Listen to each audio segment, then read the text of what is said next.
Welcome everybody back to another Boldcast reaction. I'm Carson. I'm Lindsay. And this is Dungeon Meshi. Episode 3. Right? 3? Yep. Excellent. Is it episode 3? I thought it was episode 4. It's episode 3. Oh, it is episode 3. Well, living armor. Spoilers. How do you eat that? Yeah, that's the question. Maybe there's like a weird gooey core to it, like inside the chest plate or something, or sometimes there's usually like usually I guess the idea is that it's like Alphonse, where the armor is the focus for the soul to grasp onto. Maybe, but in other cases there's like a core to it. Maybe the armor like makes her like you can like cook in it. Like it's a good vessel for cooking in. Like something about it like infuses the dish with. Or maybe it's cold and it can like if you I don't know, bewitch them, or there's some way you can use them as a walking fridge. Basically. Oh my god. Because it's like a soul, so it's kind of like got that ghostly essence to it, and that makes things cold. So then that being attached to the armor, maybe it's like a little fridge that walks around with you, and that'll like help them store stuff, leftovers. We'll find out in this episode. Leave a like, subscribe. You can check out our Patreon to get the uncut for this as well as early on some of our other stuff. Let's go. Still love that little guy. OP at the start. Yeah. Is this the nudity maybe? Maybe. Netflix flagged this for Mature violence and audiences. nudity. I think probably just because of that shot. I made an Americano this morning, and I didn't think I was gonna like it, and I really do.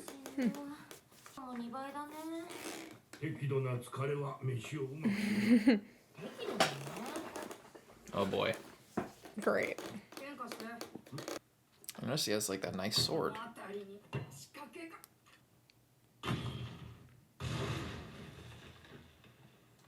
I read a comment that says that Chilchuck is technically middle age. Oh. Like they actually live shorter lives than halflings and other things. Yeah, wait, really? I just commented on the decoration of the sword? Oh. Well.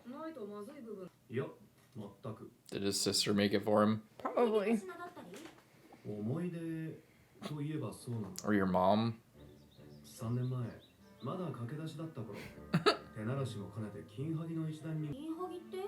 They just looking for gold?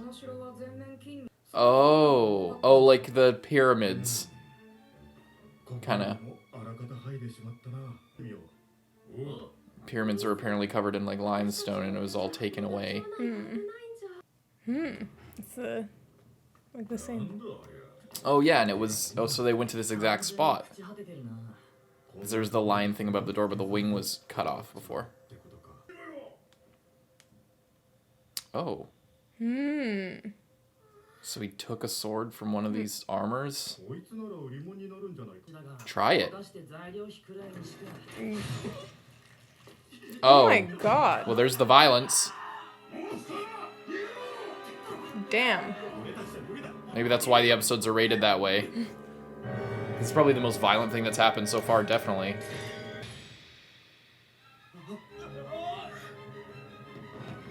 Come on, use some magic. Remember the hardness scale. You need to get something just as hard or harder. Do you really think that one's not alive too? What? I guess not. It's not dead. It's not dead. Is it the first time he died? Yeah.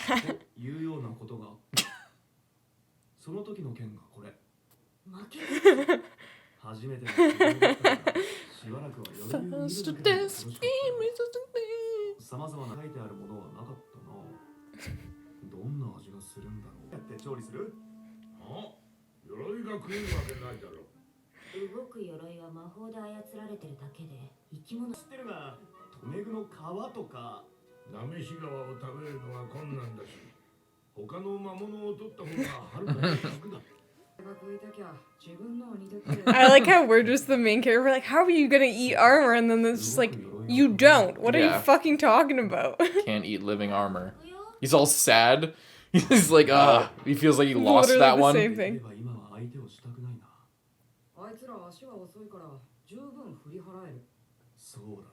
Once you just like tie a rope across the room, they'll trip over it probably, right? Or like a Roomba, they'll just get caught on the furniture. One of them's gonna be like, hey, give me back my sword! Maybe there's like a big treasure if you defeat all of them. Oh shit! Senshi. Damn. He's definitely more skilled now.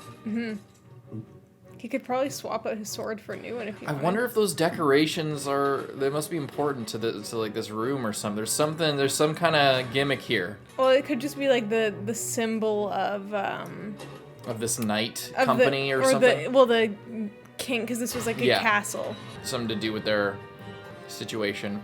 So they can put themselves back together. That's troubling. Yeah, why are all of them alive now? What happened? Are they literally like, hey, give us back that sword? I mean, they might be different ones. I just noticed he wears his walk as like a back plate. Kinda. It's like a big armor thing strapped to his back. The turtle. Yeah. It's probably just a curse put on the castle, right?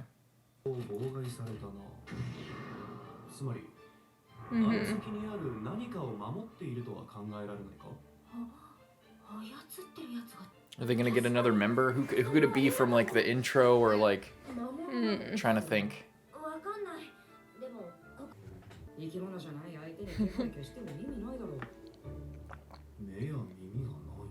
There's something either alive in there, or there's some kind of camera system, or some kind of something under the rug. Maybe there's like a ritual thing under the rug. Nope. They don't have eyes or ears. It starts screaming.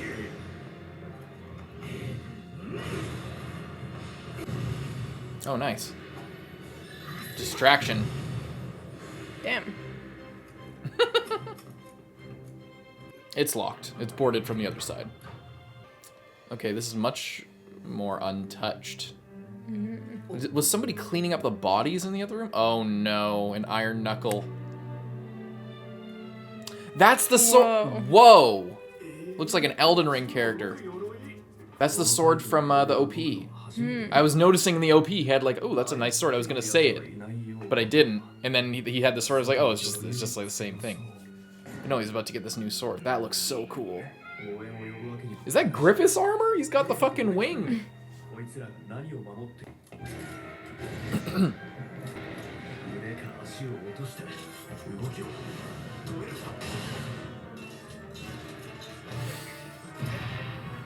Oh boy.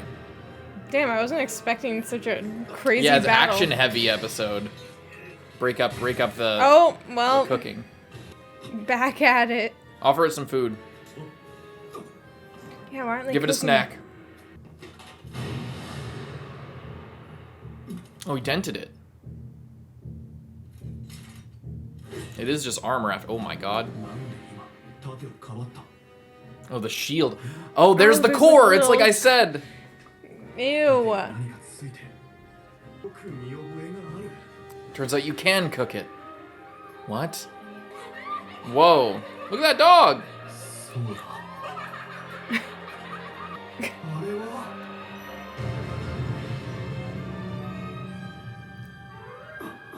Oh my god.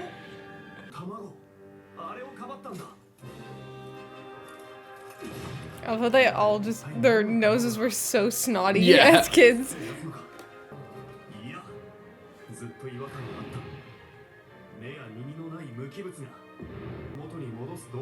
It has self-preservation.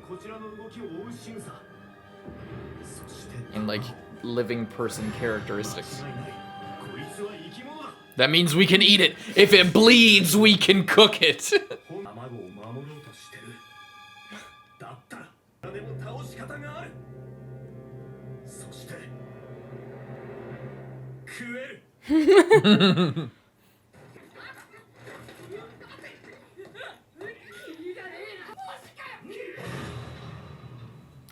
The pantsuit shot of the fucking dwarf, man. Again, they're like fucking with the fan service thing. Oh, I didn't even notice. It was showed as like his diaper. It's fucking. You're lucky that staff's enchanted, because holy fuck. Just breaks her Just whole. breaks the staff. Yeah.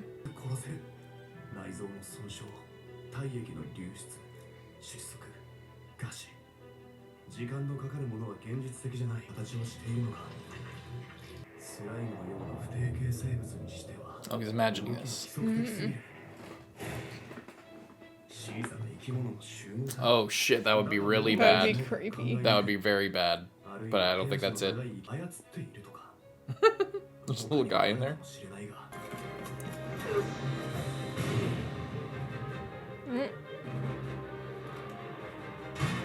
They always got the long hair. Yeah. Al got buffed when he got his hair cut off, but he was really sad.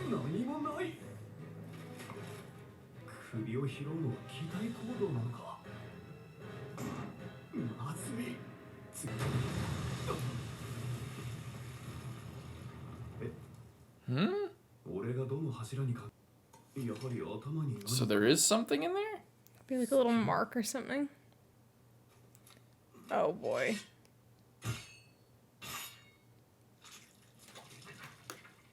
It's like a little mollusk? Yeah. Oh. Interesting. And like each piece, there's like a little guy in there. It's kind of sad. And since they're like fantasy sea creatures, they have like telekinesis or like some sort of hive mind bond or something. Oh.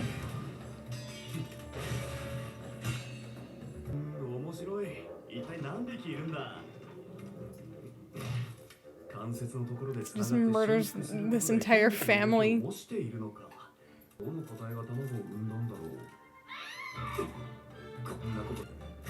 Uh-huh. I'm just trying to save the babies. Yeah. And now. Alright, now we will show us. feast. Yeah. Make some fantasy oysters here real quick. Ugh. It's quite creepy.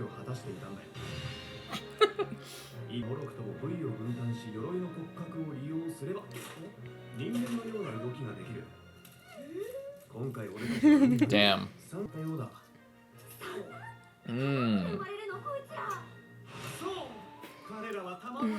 So fucking crazy. You're looking like some living armor right now with those movements, sir.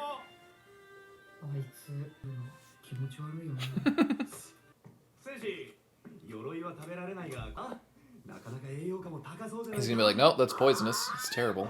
Yeah, he's gonna be like, this is perfect.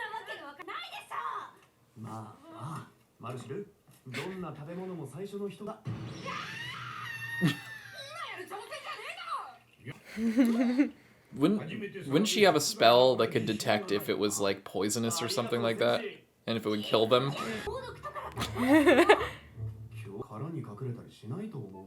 You don't know that? It's like a shellfish, but the shell is the armor. They're like, I don't want to. I wonder then, would you boil it like a normal, like oyster, or steam them like that, or?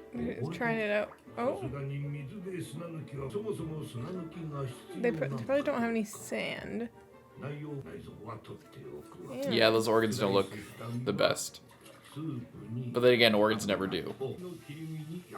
Oh, you cook it with the vegetables, not before? It seems,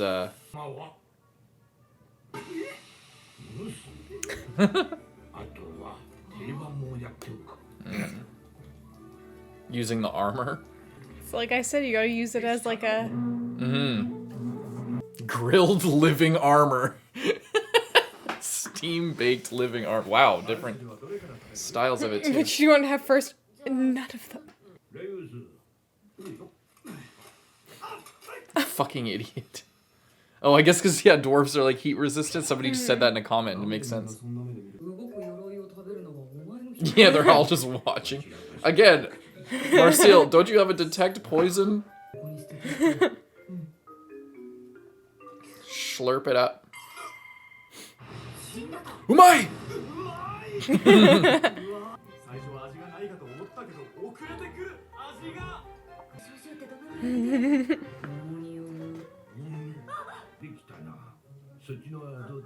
Yeah, first time for everything.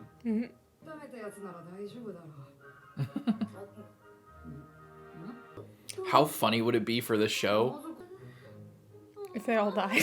if they got food poisoning at the end of one episode and then the production was like the cast got food poisoning, we have to delay an extra week. like say we have delays, the characters got food poisoning, they need time to recover. He's gonna eat too much and get like mercury poisoning or something. Ew. Yeah, I don't know what the fuck you're thinking. This did you wash the helmet? Ooh.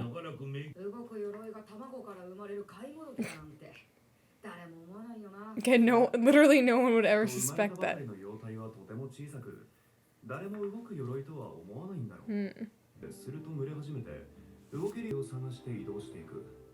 一列に並んだ鎧はお見合いおそらく雌雄同体で一番大きな軍個体が卵を産む。ということは時々見つける鎧の鉄なのかも。いやもういいから。一時期あれほど恐ろしく。Nice. And where do they get these swords though? What do you mean? Like if they're saying like, oh, they like make the armor essentially. Oh, is that what he was saying? Yeah, that makes sense. Oh.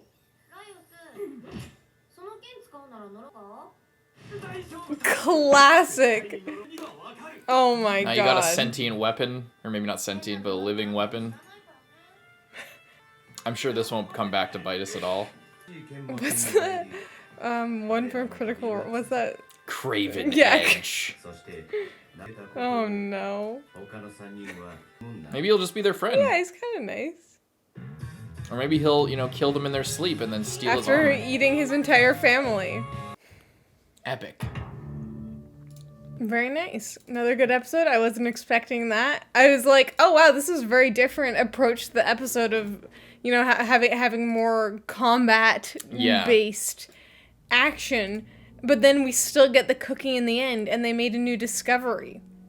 Yeah. Yeah, we're learning things. I also just love how everyone else is like, yeah, you're the weirdo that's been wanting to eat armor, literal armor that you didn't know had a creature in it till like 2 seconds ago, but you've still been craving it all your life after it killed you. Like, what is it? Like, what is this weird, revenge-based, whatever, revenge-based diet or whatever. Like, some people do that, like, they're vegetarians, but like, if the animal would eat them, then they would eat the animal or something like that, or otherwise they're vegetarians, but in that case, like, they'll eat, like, huge, like, they'll eat bear or something like that. But then that kind of diet falls apart when you realize that, like, creatures will eat anything, A chicken will peck your eyes out if you're fucking dead. That doesn't mean, Yeah, a chicken, like, pecks your hand and you're like, stir fry night. Strike. Yeah, this is another really good episode. I appreciate them breaking up the format of the show with a little bit more action. And it doesn't feel like they're just like in other shows it's like a fantasy show usually like, comes up with reasons for something like this to happen, whereas in this case it feels like they're doing this just because it makes sense, first of all, but second of all, because it breaks everything up. It's not just going to be the same exact thing. They're, they acquire the food in a different way. They don't know anything about it. There's still some discovery there, and some backstory a little bit, and having some just combat, like, it really helps make the show feel fresh. We also get a cursed sword. Yep. Classic. Epic. That's so good. I love that. It has a little bit of a twist because it's just it's not like a demon possessing the sword or something. It's just a little guy. A little meagy looking dude. He's cute. In his own way. I wonder if he'll even be evil, if he'll just help them. Or if he's just a guy. I like that. I like a little bit of backstory, a little bit of a different approach. They're cooking something new because the past 2 episodes have been like, oh, I'll show you how to cook this. I know all about cooking this. Here, let me cook this for you. But in this episode, it's like, oh, well, we've never cooked this before, but I'll try cooking it in a few different ways. And, we'll see how it goes. And I like that it's like, oh, well, like, this is pretty good, but I think I could have cooked it better. Like, if I knew how to cook it, it's like, if we come across this again, I'm sure he could cook it up even better. Exactly. Because he knows what it tastes like. I like the change in like the dynamic of it, and yeah, Very good. it was nice. And they had, I called out, so like the show has been making, you know, a joke out of fantasy shows that rely a lot on fan service for like engagement with the story. Like they'll, you know, it's very common to have like just titties or panty shots all over the place. But in this show, they make a lot of references and like sort of set up your expectations for them to do something like that, but then subvert them. Mm-hmm. And then in this episode 2, they had a panty shot, but it was of the dwarf man, the hairy dwarf man, when he's like killing a monster. And I just think that's really funny because you know it's just with the theme and everything. And a lot of people, increasingly, as I used to point things like out like that a lot, and then I stopped because it just pissed people off, and then I just like started offhandedly mentioning it again when I noticed little fan servicey things in other shows, especially, and whatever, and then we just keep getting more and more people being like, God, Carson he just has such a dirty mind to notice these things, and it's like, I don't know what to tell you. It's like, it's there, like it's not I didn't put it in the show. I'm just seeing it because, you know, when you pay attention, you can notice stuff like that they're doing stuff like that. Just like how, if you notice, like I noticed, you know, there's 2 characters walking in Solo Leveling, like us, we're standing right here. The camera, when it's Lindsay talking, is going to be over here with my face in the foreground and her talking, and when I'm talking, it's over here and her face in the foreground and I'm talking to her, so then the camera kind of sees us both. But in Solo Leveling, it was like, for her talking, it was just the camera was right here. But for the girl, for when the guy was talking, the camera was like down here, having like a clear boob shot of the girl. And then I was like, oh, boob shot, why? And they're just like, that's not a boob shot. It's like, her boob is taking up half the screen. It's there for a reason. And the angle doesn't make any sense. Yeah. So I don't know. This is kind of a side rant just as far as the channel goes, because it's just been kind of frustrating to, like, you know, just be pointing out stuff like this in other shows where, like, it clearly is, like, it's not a big thing, but it's like a very subtle, oh, you know, like little, like a TikTok Subway Surfers sort of like, hey, there's something going on here, just pay attention. Either people are talking here, look at this thing that will like hold your attention. You know, just pointing that out has people being like, oh, what? No, that's not real, because I don't know why. Maybe people don't want to like, people don't want to like think of the show as a product that's like, you know, farming their attention and retention for advertising money, or they don't want to feel like they've been gotten by a company like doing that, or they don't want people to think that the show is like lesser or something artistically because it has this thing, so then they can pretend like it doesn't exist, or they didn't notice it and they're like criticizing me for noticing it, despite the fact that it's literally my job to try and notice things in shows. But anyway, my point in regards to this show is just that the fact that they weren't like, cause I like the way that they did that in just one shot, but it just shows like a consistent effort to, you know, stay in that same energy and not revert to like just fan service. And I'm not even necessarily saying that, you know, my goodwill will be broken with the show if they ever do show any fan service. But like, they had Marcel being in these compromising situations where another fantasy series would, you know, go down the hardcore fan service road, see it as an opportunity to kind of farm that. And then and you know, that's one way of sort of subverting your expectations and playing with the joke of fan service in a fantasy series, in a modern fantasy anime. But then to have the same thing done with a different character, like, you know, it's perfect. I just love it. And it's the kind of thing that, like, it, you know, if you've seen other things, then you're kind of rewarded for noticing that. It just has a little funny joke, you know, and it just shows like a self-awareness and an intentionality in the story that I find really refreshing and fun. But yeah. And it also switches it up of like keeping that same theme of like what would traditionally be. Yeah, I didn't see it, so I do kind of want to know what you're talking about. What was I saying? that same theme of like fan service but subverted, but it keeps it from just being like, oh, here's the one girl character, you think that we're gonna do fan service but then we don't. And like for the first 2 episodes, oh, there. Yeah. And then it's like okay, now we're not going to do that again. Instead, this guy has been wearing like a tiny skirt this entire time, and we're just gonna like we're just gonna go for this. Yeah. Like it's not just like trying to do this. It's that this shot composition, this framing with the character here, the character getting saved here, and then the thing that they're hitting there, like that. This blocking is a recognizable sort of like a shot that is used in other things, but instead it's like a hot girl here, and maybe like a smaller character being saved here, or the guy being saved by the girl there. And it's used as an opportunity to have this shot, but instead it be like a hot girl or whatever, or a waifu, you know.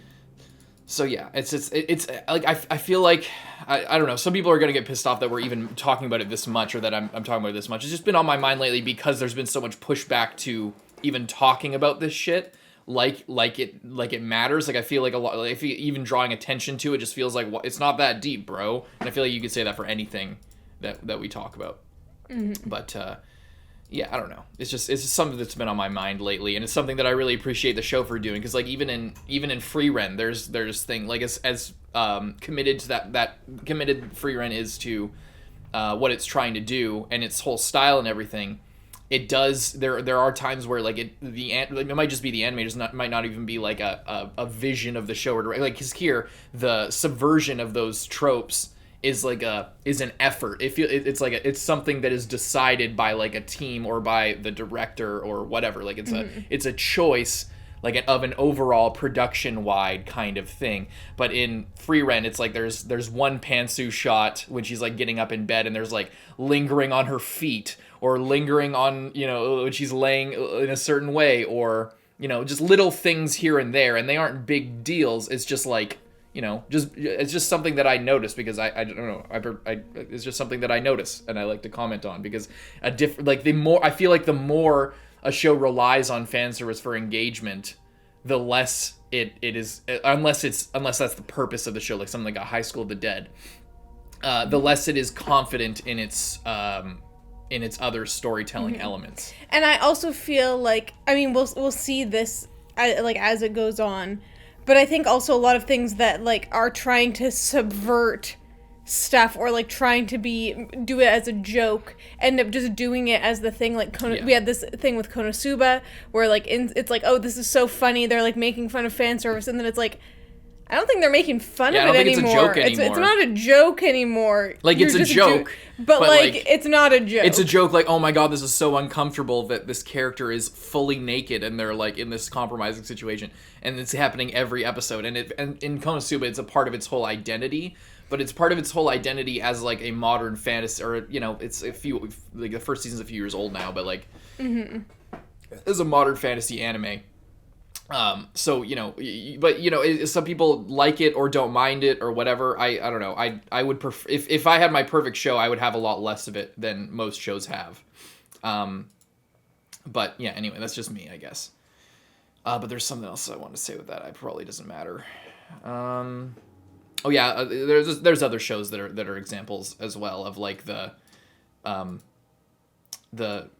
it's ironic fan service, and it ends up not being ironic. It's my kind of, I said this in a live stream like a couple months ago as well. I had like a big rant. I was like I was ranking people's mals, and I had a big rant about a couple things, but one that people thought was kind of funny was my rant about ecchi, and about how there's no such thing as ironic ecchi.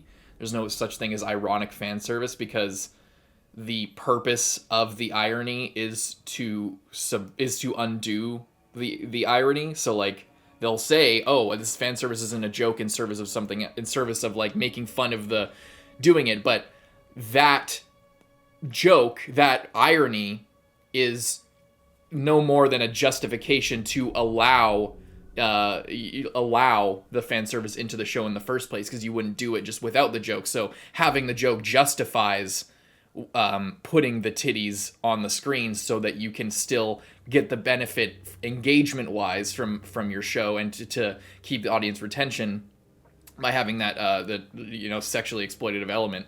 You can still benefit from that as a showrunner with and kind of remove yourself from criticism from some people a little bit, as long as there's something else there, as a joke. But that's why I appreciate this show's approach to it so far, and hopefully it finds other creative ways to subvert that, because it's really cool. But anyway, that's my fan service rant of the week. See you next week for fan service rant episode 2.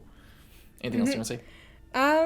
No, I'm just glad that I'm still really liking the show, and I'm glad that they're doing different stuff, and yeah, it makes me excited, because originally it's like, oh, I remember you said like, oh, well, how interesting can it be? Like, how many different things can you do? Yeah. And it's like, I feel like this is just another example. Like, last episode, it was like, oh, this is a little bit more normal. They're, like, finding a chicken and cooking a chicken and really finding eggs chicken. and cooking eggs. And it's like, there's certain elements to that it's like the fantasy version of those things, but it's still these very basic dishes. And then, so that's why I like it. It's like, in the first episode, it's like, oh my God, eating these monsters, what the hell? And then it's like, oh, but it's really good. And then the next episode, it's like, more normal things, but in like a fantasy way. And then in this episode, it's like them trying something completely new that like possibly no one has ever tried before.